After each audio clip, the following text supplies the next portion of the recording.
Hi there, it's just about 30 degrees Celsius where I am right now, which is pretty warm for me. And I realized in these videos I don't actually need to wear pants.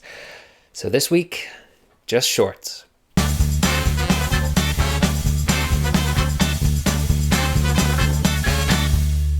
Hi, it's Kelsey from BeABetterGuide.com and welcome to a very exciting pantsless edition of our community Q&A.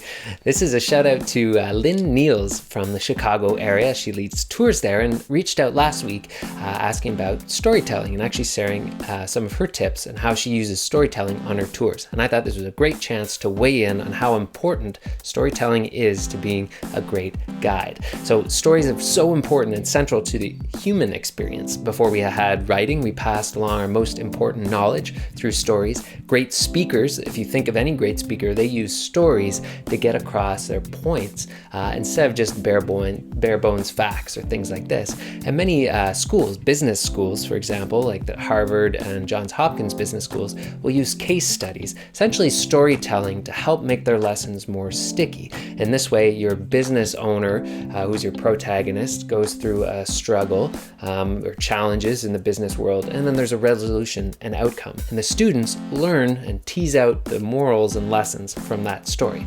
So stories are extremely powerful, and you definitely want to use them on your tour. Let's take a look at the 4 most important things that you can do to tell better stories. What is the message? What is the most important information or message that you want to get across to your group? You're obviously choosing to share some information with the people on your tour, but what is the most important message? We think of these sometimes as the moral, maybe some insights or a lesson to be drawn from that. Maybe it's for humor, but whatever that main message is, it's got to be very clear, because that will allow you to cut all the fat out of your story. Anything that doesn't contribute to that main message can be cut out, and you can be a much more effective storyteller. Quick example, I was leading a tour in France, and we started our day on the hilltop where Julius Caesar defeated the united armies of the Gauls. And this is a very important battle. So there's obviously tons of facts that I could share about that battle and information. But the key message that I wanted to get across was a few points. 1, how important this battle was for the future of Europe.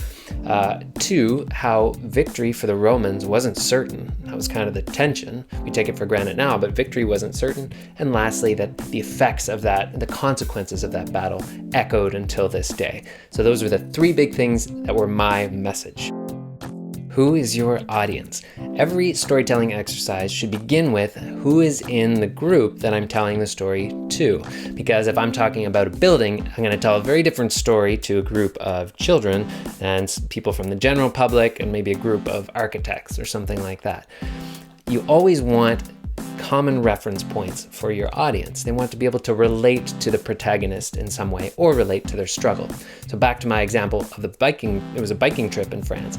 So I knew right away that these weren't history buffs, this wasn't an archaeology tour or anything like that. So I needed to keep the tour short, and I chose to focus on Julius Caesar, someone who most of the group had probably heard of, and then really focus on the human struggle between these 2 cultures and what Julius Caesar was facing in that battle.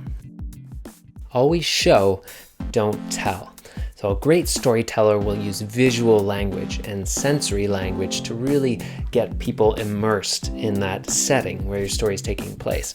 So for example, again, we were talking about the Gauls. I had them imagine that they were rising in that camp on top of the hill. And they looked down through the mists and saw that Roman encampment and the smell of campfires and soot and the whinny of horses. And you looking down, you saw the glint of the metal of the Roman helmets.